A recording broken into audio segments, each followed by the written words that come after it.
So I work at the Breast Center here at Todd Cancer Institute at Long Beach Memorial, and I help organize, support programs for breast and gynecologic cancer patients. And I have the pleasure of introducing one of my many bosses, Dr. Mariusz Wirga, who is our Medical Director for Psychosocial Oncology here at Todd Cancer Institute at Long Beach Memorial. His bio is here, but I'm going to read just the first little bit because there's big words on here that I need to my notes.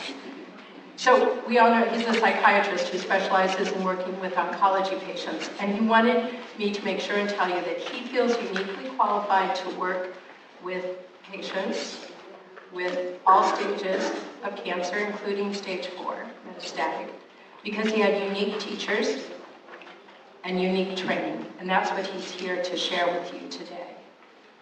So he's a board-certified psychiatrist, and he applies his cognitive behavior therapy, psychosocial oncology, and oh, here's the big word, psychoneuroimmunology to improve the quality of life. And that's what we're all looking to hear about today, aren't we? Please welcome Dr. Mariusz Wirga.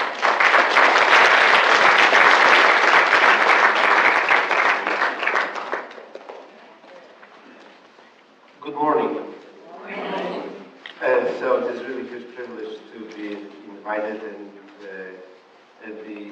have the opportunity to talk to you today about what is my passion. And also mentioning it is one of my mentors. And also my topic is the basis of whatever I do, what drives most of us through our lives.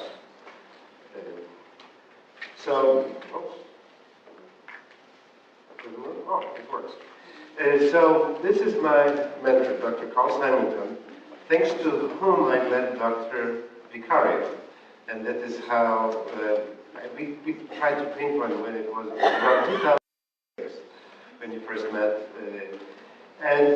Dr. Carl Simonton was a radiation oncologist.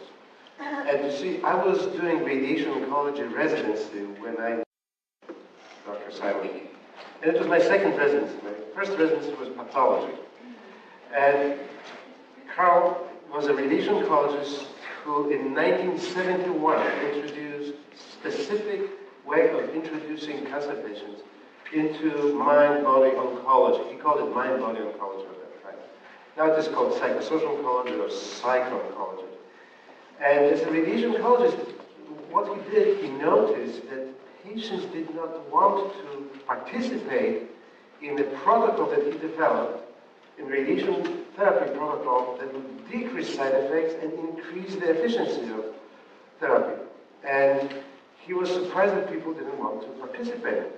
And the reason they didn't want to participate in, as he researched that problem, turned out to be hopelessness. They didn't have hope. So really supporting patients' hopefulness was the center of his work, and that is also the center of my work. And that is, I'm so happy to share with you today. And so, he emphasized that supporting hopefulness is just not a matter of philosophy, but of survival. He believed that hope is crucial for a proper management of patients. You see, he was often accused of giving people false hope, and I'm going to be addressing that issue too. But I can already tell you there's no such thing as false hope. But there is such a thing as false hopelessness, as the title of my speech indicates. So, when patients are diagnosed with serious illness, with cancer in particular, they hear that they have metastases, they often, the first question is a nagging question: how long will I live? Is that correct? So, and then what doctors usually do, and many doctors may still deny, they start drawing. Right? See, and some of patients here, 6 months, 2 years, 5 years, and 5 years survival, they don't really know what that means. So doctors often draw this, you know. So, and here, these are years. You know, 1, 2, 3, 4, 5, and so on. and so on. And here, at the beginning of each study, you know, 100% of people are alive. And that is what they draw usually, a line like this, right? And in this particular case, it says that maybe, and the patient may hear, oh, the thing is that it's different what doctors say, and it is different what patients hear. Patients often hear, oh, doctor gave me 2 years to live. You know, doctors can give you because doctors don't have time. Is it correct? Yes. So we are not giving anybody any time. We have very little time for our own families. So it is not that. So the 2 years that the doctor might have mentioned is median. That means that this 50% of patients live longer. So that is very important, this median. Because after the median, patients live longer and this curve is flattening out. And so that is an important message. And I will be explaining that in more detail on those slides. Let me come down here where I will be closer to you, this distance.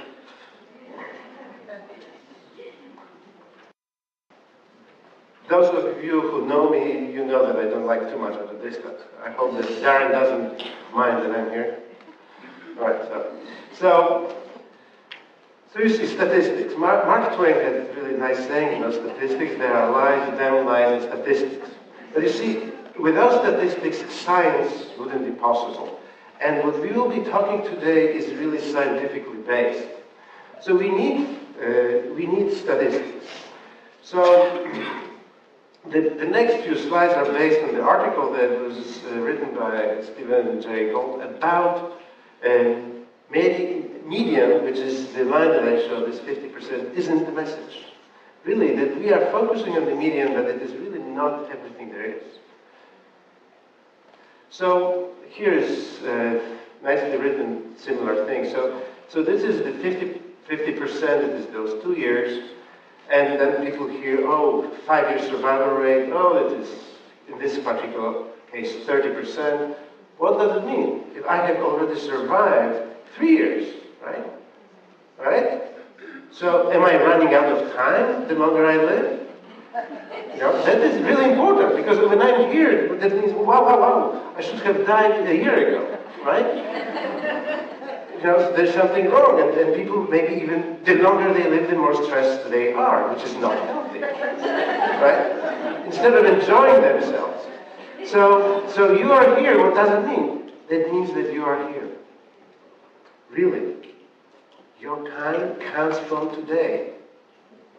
And because you have survived the first part of this steep curve, then what we call it is conditional survival in patients with advanced cancer. So now I'm going to be talking about conditional survival rate of patients with metastatic cancers. We are going to be talking about metastatic lung cancer, metastatic colorectal cancer, metastatic prostate cancer, and metastatic breast cancer. So all those things apply here. So look, so these are those curves.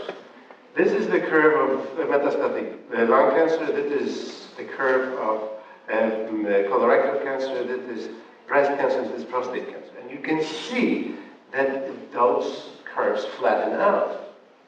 That means the longer I live, my expected survival time gets extended.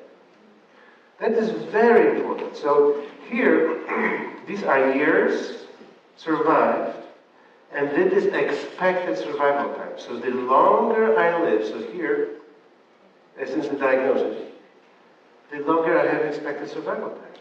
That is counterintuitive. Thank you.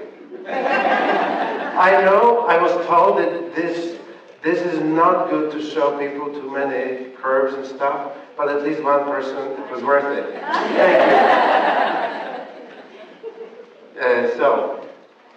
you. So maybe text is better working, huh? So what it means, that for every year survived, patients earn additional time, generally resulting in longer expectancy than predicted a year before, right? So there is a substantial probability of long-term survival of those who survive this first critical time. Okay? And so what that means that we need to offer really all standard therapies and all standard prophylactic treatments, also general health, also prophylactic of other cancers to all patients. Right?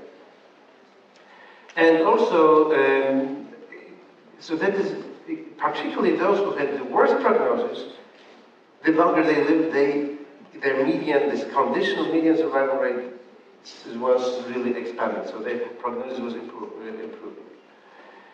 So what that means is that if someone survived 5 years, that maybe the total median may be 8 to 11 years. Still median. So the median is moving. All right? Okay? So that this means that 50% of people may live even longer. All right? And also, that even, can you imagine that in this country we have 14.5 million cancer survivors? That is more than LA County, right? A little bit more. So this is important, that it is important health needs. So it is so wonderful that Common is really addressing metastatic breast cancer patients' needs, because these needs are not met, really, on a usual way. These patients are not usually helped. And you see, remember that how long will I live, the nagging question? That is a huge problem, because really this spiritual well-being of long-term survivors, because the unknown of the future, how long am I going to live, is a significant source of stress, spiritual distress, or philosophical distress. So what we mean when we say statistically significant? Yes, statistically significant, but personally not. Right? So because statistics apply to populations, they don't apply to individuals. So each of my patients is an anecdotal case. So as such, I treat them. So I don't know how long a person may live. So whenever anything is drawn, any time is communicated, it only applies to populations. And we have wonderful calculators, really, that can talk about populations. But there's also an important thing that it talks about, that Dr. Vicari is going to expand on. This all applies to the past. It does not include new treatments. So whatever prognosis we may hear, it all applies to the old treatments. And we were just discussing it, that we practically have 2 new oncology medications coming out every month. Right? So that is a very important point too. So this nagging question, how long will I live? So one of them is there anything that I can do, and it is Dr. Carl Simonton here at the Norwich Medical Center in the basement in radiation oncology. That is where we are doing our Beat the Odds program, and this is him. And he was the first one to publish his observations. As I told you, he started his program in 1971, and he noticed and he compared the length of survival of his advanced cancer patients, those who were diagnosed already with metastatic disease, and he noticed that his patients, compared to best cancer centers in the United States, remember it was the 70s, lived on average twice as long. They had better quality of life. There was much higher number of long-term survivors, and those who died had better quality of death. And this was the preliminary study, and he was very criticized for that. And of course, if you are a pioneer in something, there is very little supporting evidence for what you are doing. And so it is very easy to dismiss. And since then, there were 5 randomized clinical trials having similar results. Here are 4 of them. The first was published by David Spiegel from Stanford University, and these were women with metastatic breast cancer. All of them were treated conventionally, and half of them were randomly assigned to a group psychotherapy. And those who received group psychotherapy lived longer, and there was a high number of long-term survivors. In 1993, there was another paper published from UCLA by Dr. Fawzi, with patients with malignant melanoma. And he, in his conclusions of this paper in 1993, said psychiatric interventions that are aimed at enhancing effective coping and reduction of distress seem to have beneficial effects on survival. That is a powerful statement. 1993.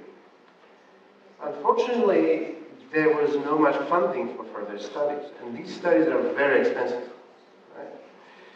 And then the next study came in 2007 from Germany.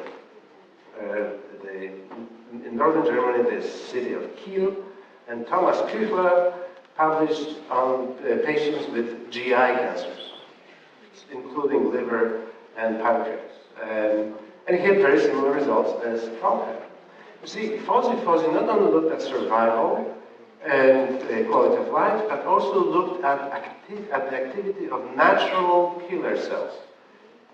These are the cells that are designed in our body to kill cancer. We have also cytotoxic T cells that are designed to kill cancer. So we are naturally equipped with our body can identify and eliminate cancer cells. So, and since then, all studies included that because activity of natural killer cells. So, and a very nice study, which I'm going to spend a bit more time talking about, it was done by Barbara Anderson from Ohio State University. It was published in 2008. Now, you see, 2007 and 2008, but those interventions were implemented in 1992, 93, and 94. And it took so much time to really find evidence supporting their conclusions. So it is really, so those studies take a lot of time and are very expensive. So this is how they randomized patients. But let's go to the conclusions from this Barbara Anderson study. So these are all patients with breast cancer. Right? So what she noted, so there are 227 patients, all of them received conventional treatment, half of them received biobehavioral intervention, which was really psychotherapy and learning how to deal with stress, talking about healthier lifestyle and so on, and expanding social support. And so here we have this solid line is those who participate in group psychotherapy, and this dotted line, those who were in control group, treated only conventionally. And we see that they lived longer without recurrence. Also, that means they died less of cancer, and also they died less of all other causes outside of cancer. So that means that those interventions had really powerful effect. You see, all those people were also very criticized for such studies. You know, there's huge resistance to giving this message, right? But what is interesting, what Barbara Anderson did and published in 2010, was she looked at all those patients who had metastases and analyzed the just statistics on those patients. So you see, in breast cancers, metastases may happen years after the original diagnosis. And so it is often years after those patients were in the intervention. So that means that even though they might have been in this group 5 years earlier, what happens is that even after recurrence, they lived longer. Right? Those who were participating in psychotherapy, biobehavioral interventions. And that's what else did she look at those patients? So those patients had, even though at the time when they learned about the recurrence, they had high level of distress, but by applying the skills that they learned years earlier in the intervention, they were able to decrease the level of distress. They had much higher level of social support because they were taught the value of expanding social support. And we also see that the level of natural killer cells cytotoxicity, so the activity of natural killer cells, was also higher. And the fifth randomized clinical trial comes from the University of Miami, Dr. Michael Anthony. This one was published by Jamie Stark. Very similar results. So by now there are 5 randomized clinical trials. But this nagging question: how long will I live? Right? Have you ever been in a situation that you have nagging questions? How long will you? How long? Are we there yet? Are we there yet? So now, are we there yet? This is the nagging question: how long will I live? How does it feel to have a person in your car who is asking nagging questions? Stressful, huh? It is stressful. But here, how long will I live? Who is the person asking the question? We are the people who are asking the question, right? So we are decreasing our own. So if we are not there yet, if we don't know where are we? Where are we? We are here. We are here now. You see? So we need to learn that there are questions that we don't know the answers, but it is important that we focus where we are. We are not there. I don't know how long will I live. It is important that I focus what I can do to improve the quality of my present moment, right? Of this time right now. And I was just talking beforehand with someone about, we are waiting to start, we are waiting to know, we are waiting for new treatments, we are waiting for the cure. Let's not wait for the cure. Let's apply what we do know and what you will learn a little bit more, what helps us feel better right now and today, whatever we are talking about, to help yourself today, right? So, just focusing not on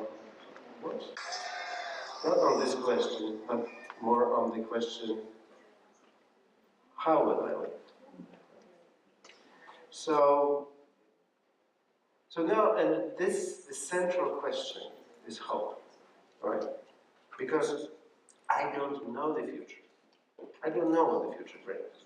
So if someone tells, everything's going to be all right, we are going to be talking about such people in a moment. But what is hope? As I told you, Carl Simonton was often told that he gives people false hope when he's talking about the results of his studies, and he used to often respond, so you tell me that I give people false hope, but you first tell me what hope is. You see, we as medical doctors, but also psychologists and nurses, we are never taught what hope is. Well, hope is central to our work. Now, you went to school, medical school in Argentina, so did they teach you about hope? Esperanza? A few times. No, you see. The thing is, we are not taught what hope is. But doctors are the first ones that may say, don't give people false hope. So we know the least about hope. At the same time, we are most afraid of hope. And sometimes some of my patients heard, don't get your hopes up.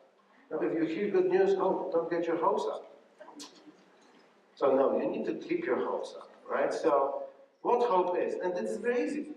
Carl got the definition of hope from Webster's dictionary. That is, and the definition says it is a belief. That's important. It is a belief that what is desired is also possible. A belief that means it can be a target of cognitive behavior therapy. Which is cognitive, which is our beliefs, thoughts, and attitudes. That is the cognitive part. Behavior is how we act, right? So cognitive behavioral therapy is acting in our beliefs. So what means that because I believe that what is desired is also possible, that means that what I desire is also possible even when the probabilities are small. So even when this is it, I may still be there, right? I mean, I may be this outlier, right? So it doesn't mean I will be the outlier, but I can be the outlier. So this is a very important difference. Healthy hope is not positive thinking. Positive thinking, oh, for sure I will be here, this particular 1% right here. No, that is positive thinking. We are talking about healthy hope. So, whoa, you went too far. Wow, very good.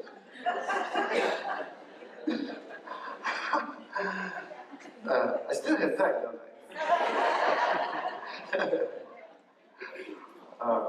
All right, that is, you see, you turn around and Daryl does his magic and I probably covered most of my presentation. All right, so hope doesn't mean that my desirable things will be obtained. It only says that they can be obtained, even when the probabilities are small. So that means that there's always space for hope. You see, there's always space for hope. Sometimes it's a very small space, but there's always space for hope. So there's no such thing as false hope, because there's always space for hope. Right? And I'm also going to tell you, so it is very important that we are mindful of the level of our hopefulness. When we are asking ourselves the question, how long will I live, or are we there yet? I don't pay attention to where I am. Right? So it's very important that I pay attention to where I am and where my hope is. Right? And it is important that I protect my hope. And really, if I get into people, run into people who consistently diminish my hope, I need to pay attention to that. If I am in situations that consistently diminish my hopefulness, it is important that I label those situations, those people, as not healthy for me. And hang out with people and put myself in the situations that support my hopefulness. So that is very important. So who we need to protect our hopefulness from the most? Ourselves. Very correct. So protecting from our own doubts. The thing is that doubts are normal. So that is absolutely, it happens to everybody. So relying on people in times of doubts that support our hopefulness, so it is good to know who supports our hopefulness. It's good because when we are doubting, we can call them and say, hey, I need to talk.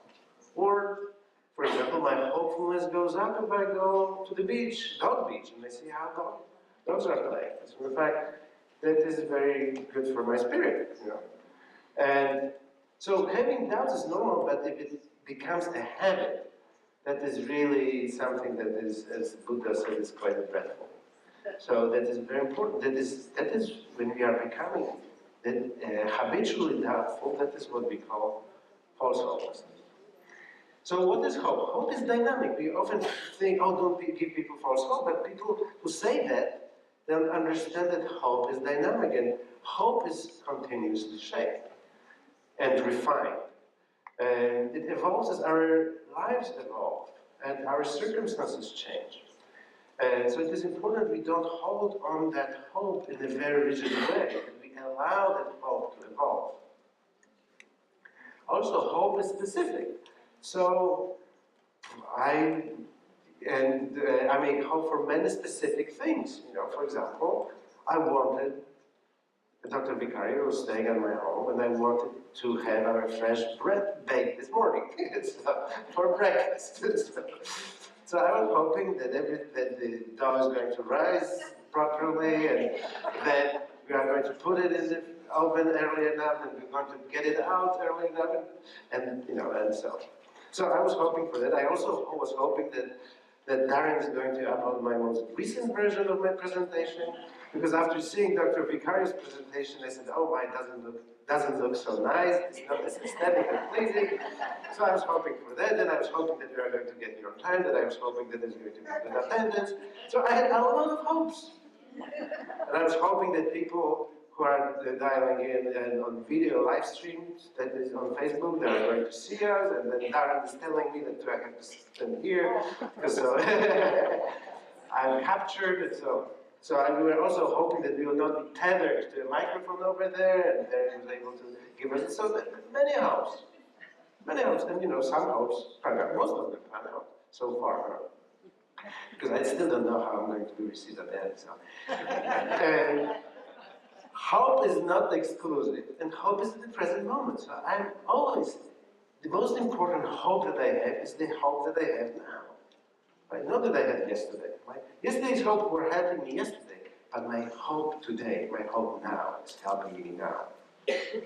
And hope is wise. That is very important. Hope is wise, and that is a lot of people who talk about false hope don't understand that true, healthy hope is wise. That means that it is not exclusive, that I may hope for one thing and also another thing. When I'm diagnosed, when I hear that I have cancer, so I may hope that I will be cured and cancer-free soon.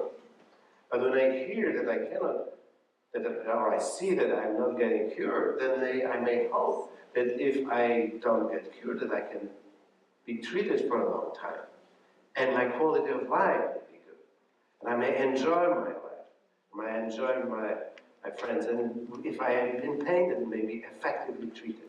If there are side effects that may be diminished, Dr. Vicario is going to talk about specifics of that. And when I hear that my end may be near, we still don't know. You see, doctors are wrong 70% of the time, even in terminally ill patients.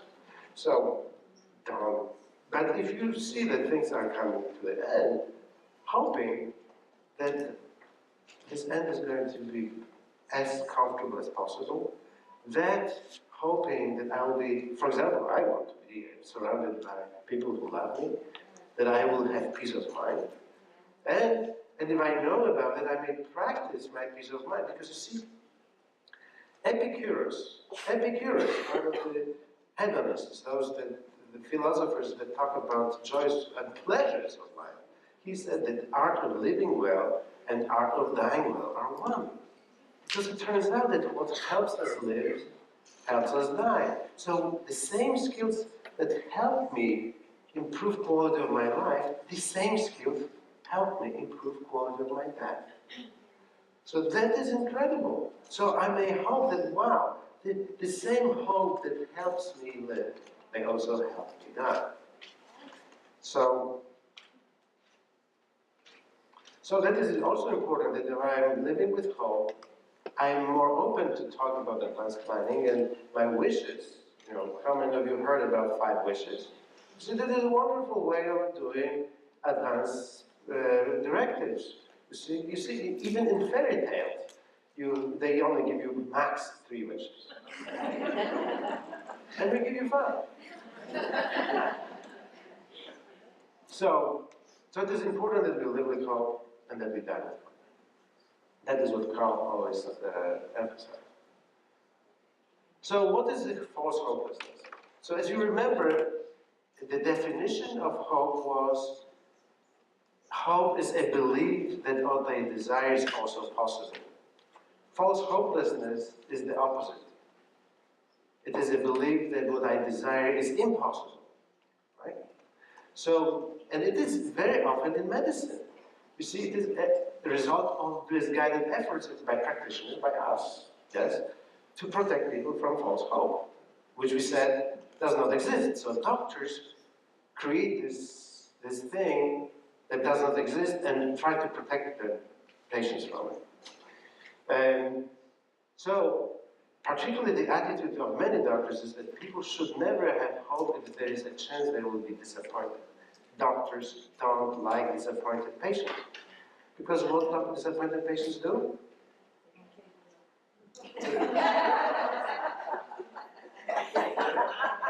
They may express their disappointment, right? In unpleasant ways. And so you see, and because of that, the person may ignore. Exactly. You see good news, but don't get your hopes up. No, don't get your hopes up. You see, so false hopelessness is the belief that what is desired is not possible. That even if there are favorable probabilities. If the prognosis is favorable, I'm interpreting it as now, don't tell me that. And some of my colleagues became my patients when they were diagnosed with problematic metastatic illness. And I remember I was encouraging them to come to my program with the odds.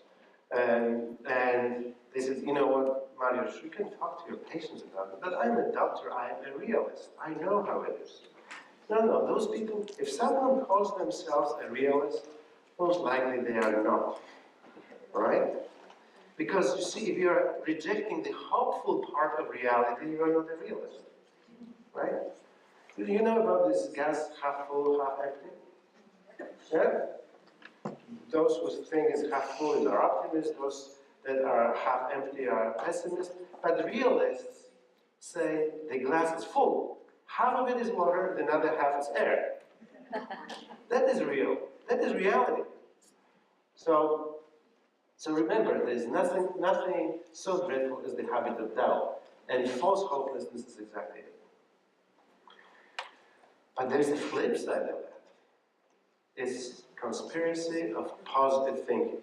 That often happens that both family and practitioners collude in creating this rosy picture of the patient.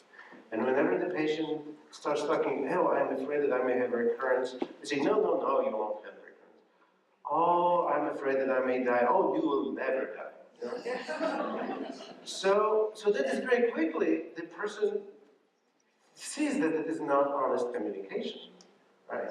So the patient quickly becomes isolated. They cannot share their fears. If their fears cannot be shared honestly, they cannot be addressed, right?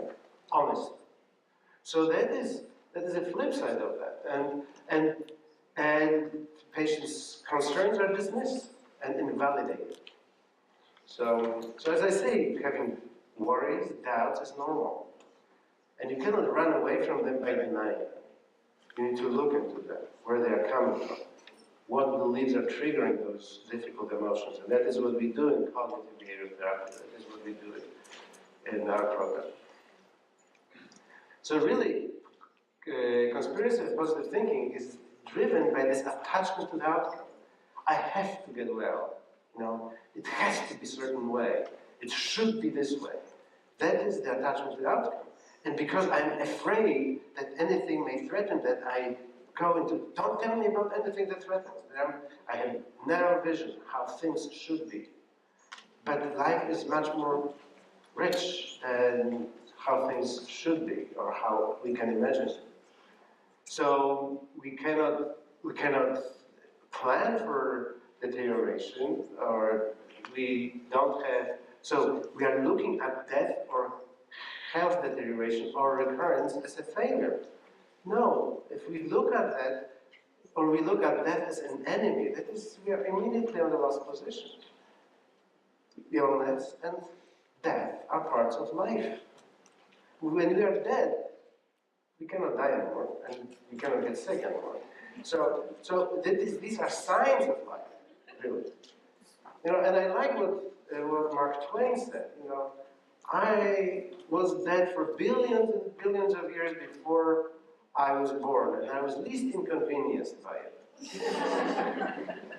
So really not looking at death as an enemy. You know. So when we are in this conspiracy of positive thinking, we have no space for open communication, the patients get isolated, that of course the patient cannot talk about end-of-life issues, so his wishes are not heard, and then it may lead to futile care or the care that the patient wouldn't like, you know, ending up on a respirator or whatever, even though they wouldn't like that. But you see, the thing is, the beauty of our mind is that even if the suffering is inevitable tomorrow, I can enjoy my today. Of course, it requires special skills, and that is the reason in our Big Doubts program we teach those skills. But that is not a new insight. Really, it dates back thousands of years.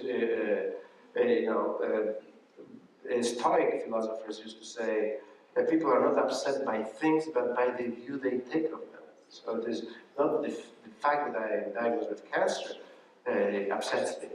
It is what I think about that cancer. So I can learn how to think about cancer in a healthier way, not in a positive way. And Viktor Frankl, who is a psychiatrist who went through, Jewish psychiatrist from Vienna, who went through concentration camps and Holocaust. He noticed that who survived concentration camps were not those who were the strongest, the biggest, but those who maintained hope. And he knew that our mind allowed us to choose the attitude at any given circumstances. And that was really the basis of our survival. So what healthy hopefulness is? So as we said, it is non-attached to the outcome. That means I hope to get well, but I understand that I can control it. No? So that is very important that we look at that this way. So I have influence, and we are talking today about how we can influence our odds, right? But I don't control them. So on one hand, because you see, a lot of people, and it is also doctors and also patients, you see, initially when we are attached, we know how attachment to the outcome hurts. This nagging question, how long will I live? This is going to work. Maybe this treatment. And people are telling us, oh, try this, try this, try this. And we quickly see that those things are not helping us. So from being attached, we become detached, right? And you see, you've seen detached people. They come across as aloof. When you talk to them about important things, it seems like they are like behind a glass pane, that there is no connection with them. And in extreme cases, they may come across as cynical, sarcastic, and nihilistic. You see, so that is because pain of attachment is such that we frequently flip into detachment. But what we are talking about is non-attachment. It is, so I'm not attached to the, so that means that I'm still engaged, caring, and committed, and focused on what I can do now. Remember, the focus is on the present moment, what I can do now.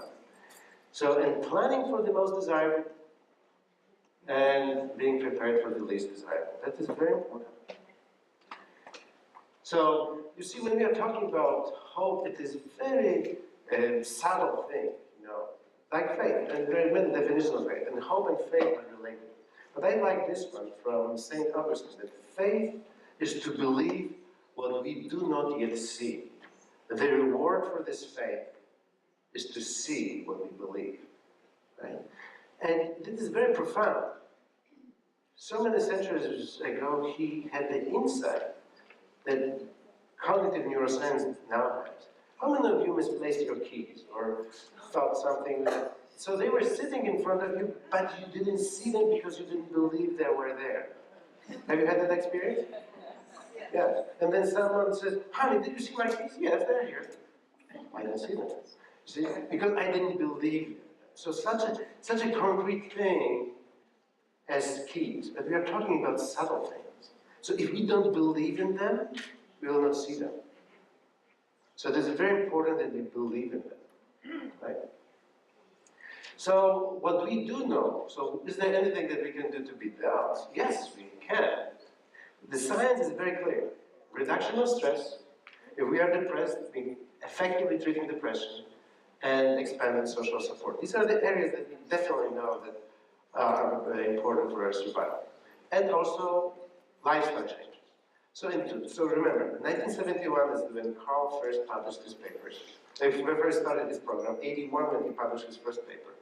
2008 was this cancer care for the whole patient, meeting psychosocial health needs by Institute of Medicine. It is over 400 pages of evidence that those things do work, very important. So in our program, these days, it is a comprehensive program that addresses quality of life in the present moment. And addresses cognitive, behavioral, emotional, social, physical, and spiritual. And it's cultural and religion-free. And we have an advanced alumni, we have BOOST, which is from cancer survivor to life thriver. It is evidence-based medicine-driven programs of lifestyle modification. Right? In how to, without deprivation and stress or sense of failure. Because when you try to change yourself, you know how it is. You know? There's the mind-body problem. The mind says, get up. The body says, no. This is from the New Yorker cartoon last week. Right? So our approaches are theory research-based, values-driven, because if they are values-driven, then they are consistent with our personality philosophy. So that means that I am able to do, if I know my how, if I know my why, I will find my how, and I will know what. So in radically accepting where I am, that is the first step of any helpful change. So focusing on the process, so I'm looking at the fact that I'm going to eat healthy, or engage more physical activity, or have healthy sleep, rather than, oh, I will lose weight, or I will improve my endurance. This is fail-proof and relatively effortless. So these are a bit that is how our group during the retreat program. We had a 6-day retreats, cancer survival retreats, and we have also, and this, very important, there is still a lot that we don't know, but we can't let things that we don't know stop us from applying the things that we do know. So, that is very important. This is contact information. If some of you are interested in read those, there are flyers on your tables, and you can review some workbooks that we have here. There's more flyers about the retreat here too. So, thank you very much.